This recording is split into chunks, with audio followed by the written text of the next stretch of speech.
Your phone does not need to secretly listen to every conversation to understand you. That idea is dramatic, but it is not the most important part. The more uncomfortable truth is simpler: your behavior can already say enough. A microphone recording would be obvious. A pattern is quieter. When you open an app, how long you pause, what you replay, what you almost skip, and what makes you stop scrolling can become a kind of emotional fingerprint. Think about timing. You check one platform in the morning, another when you are bored, and another when you are tired. Those moments are not random. They are small clues about your energy, your mood, and what kind of message can reach you. A like is only the loudest signal. The quiet ones may matter more: a hesitation before swiping, a rewatch, a search you delete, a video you finish without liking, or an ad you stare at for 2 seconds too long. The feed is not just a window into the internet. It is a machine that observes what keeps you there. It tests tiny variations, watches your response, and slowly learns which version of the world is hardest for you to ignore. The Federal Trade Commission's report on large social media and video streaming services warned about broad data collection, retention, sharing, and privacy controls. The point is not that one company knows one thing. The point is that modern platforms can assemble many signals at once. Artificial intelligence changes the value of this data.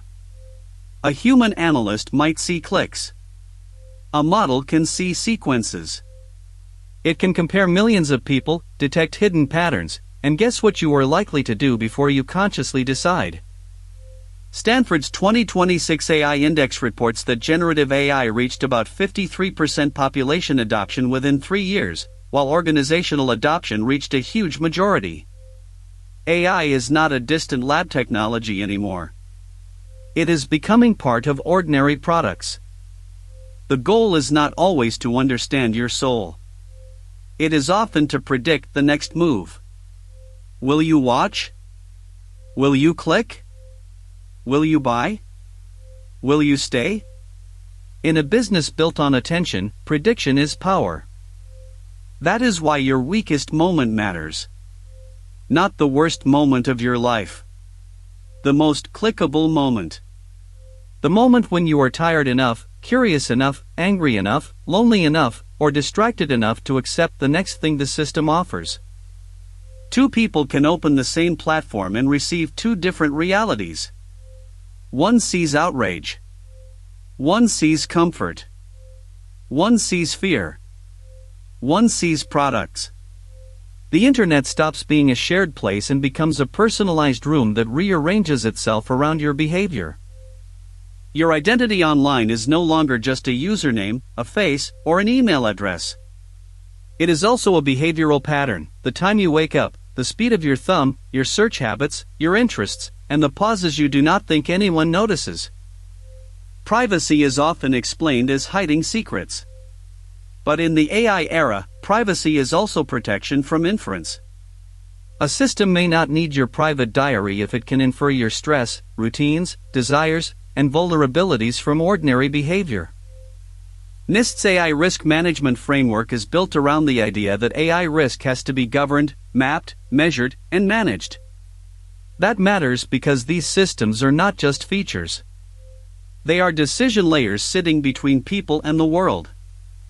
This does not mean you should throw your phone away. It means you should understand the bargain. Mute what manipulates you. Clear what follows you. Pause before the feed decides your mood. Teach the system less about your worst habits. The new digital skill is not only using AI. It is noticing when AI is using your behavior. The future belongs to people who can step outside the loop for a second and ask, why did this appear right now? The phone is not the enemy. The invisible feedback loop is. You act, the system learns, the system responds, then you act again. Over time, the machine does not need to listen to your words. It listens to your patterns. So the next time an ad feels too perfect, or a video appears at exactly the wrong moment, do not only ask whether your phone heard you. Ask the harder question: What did your behavior already reveal? Subscribe to Future Signal for the future before it feels obvious. This also connects to synthetic accounts and fake popularity.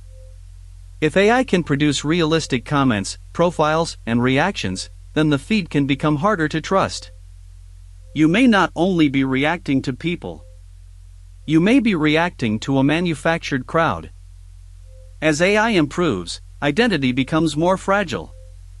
A face, a voice, or a polished message may not be enough proof. The future will need stronger signals of origin, consent, and context, because looking real will become cheaper than being real. One practical defense is to break the pattern. Do not always scroll when you are tired. Do not always click when you are angry. Do not train every platform with every impulse. The less automatic your behavior becomes, the less clean the signal becomes. Curate the machine aggressively. Not interested, mute, block, clear history, unsubscribe, and search intentionally. These are not perfect shields, but they are steering inputs. Your feed learns from what you watch, but it also learns from what you refuse. The human edge may be a pause. A second where you notice the feeling before you follow it. A second where you ask whether this video, post, product, or argument arrived because it is useful, or because you were perfectly ready to react. The real question is not whether technology is good or bad. The real question is who is training whom. Are you using the tool to think better, or is the tool using your behavior to keep you inside a loop? So the next time an ad feels too perfect, or a video appears at exactly the wrong moment, do not only ask whether your phone heard you. Ask the harder question: what did your behavior already reveal?